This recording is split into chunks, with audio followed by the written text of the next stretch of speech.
Assalamualaikum warahmatullahi wabarakatuh, Ibu. Waalaikumsalam, dokter. Baik, sebelumnya saya memperkenalkan diri. Perkenalkan, nama saya Dr. Amanda, dokter yang menjaga pada klinik pada pagi hari ini, Ibu.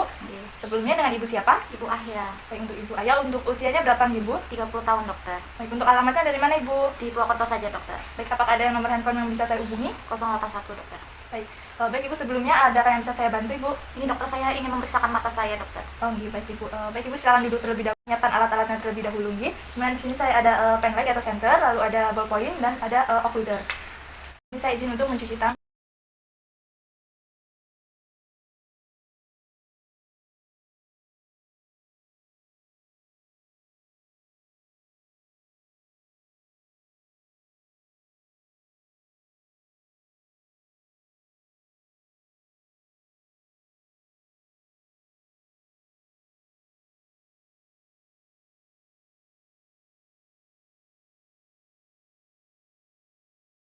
Ibu, di sini saya akan memulai pemeriksaan matanya, mungkin sedikit mengganggu Ibu, dimulai dari inspeksi, nanti ada untuk melihat, lalu ada palpasi, meraba, dan apakah diperbolehkan? Baik, ya diperbolehkan, saya mulai, Ibu. Dan pertama di sini saya akan memulai untuk inspeksi bagian kelopak mata atau palpebra Ibu, permisi, Ibu. Nah, untuk dilihat untuk bagian palpebra atau kelopak mata Ibu, di mana di sini apakah ada edema atau tidak, juga apakah dari kelopak mata ini lagophthalmus atau tidak dapat tertutup dengan sempurna, lalu apakah ada spasme juga, dimana spasme ini untuk kelopak mata ini membukanya ini secara sulit. Lalu dibandingkan juga untuk bagian mata kirinya sesuai dengan mata kanannya. Lalu selanjutnya dilakukan inspeksi bagian palpebra bagian dalam atau melakukan eversi bagian dalam. Permisi, Ibu, saya Ibu untuk melihat ke arah bagian bawah. Dilihat lalu untuk dalamnya ini apakah ada benda asing atau tidak, lalu dari warnanya ini apakah warnanya pucat atau tidak. Lalu selanjutnya bandingkan juga untuk bagian mata sebelah kirinya. Dilihat juga apakah ada benda asing atau tidak, lalu dilihat apakah untuk warnanya ini pucat atau bagaimana. Lalu tidak lupa untuk melihat bagian palpebra di bagian bawah atau bagian inferiornya, permisi, Ibu. Dilihat untuk bagian bawahnya apakah ada benda asing atau tidak, lalu dibandingkan juga untuk bagian mata kirinya apakah ada benda asing atau tidak. Terus selanjutnya tidak lupa untuk melakukan inspeksi pada daerah bulu mata dan alis. Dilihat untuk distribusi dari bulu matanya apakah sama atau tidak bagian kanan dan kirinya, lalu tidak lupa untuk alis ini sama atau tidak. Lalu dilihat juga untuk bulu matanya ini dan alis apakah mengalami kerontokan atau tidak. Lalu dilanjutkan untuk bulu matanya ini apakah ada trichiasis atau bulu mata yang menghadap ke dalam atau tidak. Lalu dilanjutkan untuk inspeksi bagian konjungtiva dari pasien. Bisa direnggangan terlebih dahulu dari mata pasien, lalu dilihat apakah konjungtivanya ini ada hiperemis atau merah, lalu apa ada subkonjungtiva bleeding atau tidak, lalu dilihat apakah ada edema atau tidak. Lalu dibandingkan juga untuk bagian mata sebelah kirinya. Dan dilihat untuk infeksi pada bagian sklera dari pasien, direnggangan terlebih dahulu, lalu dilihat untuk skleranya, untuk dari warnanya, pola vaskularisasinya, lalu apakah ada pembengkakan atau tidak, lalu dibandingkan juga untuk bagian mata sebelah kirinya.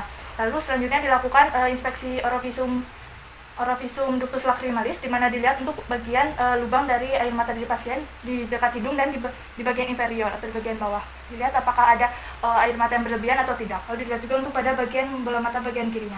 Lalu selanjutnya bisa dilakukan untuk palpasi lymphonodus preauricular, di mana di sini saya akan menyentuh Ibu. Jika merasakan nyeri bisa Ibu mengatakan nyeri Ibu. Dipalpasi di bagian area di depan bagian tulang telinga dari pasien atau bagian preaurikular dari pasien. Apakah nyeri, Ibu? Tidak, dokter. Apakah nyeri, Ibu? Tidak, dokter. Baik, ya.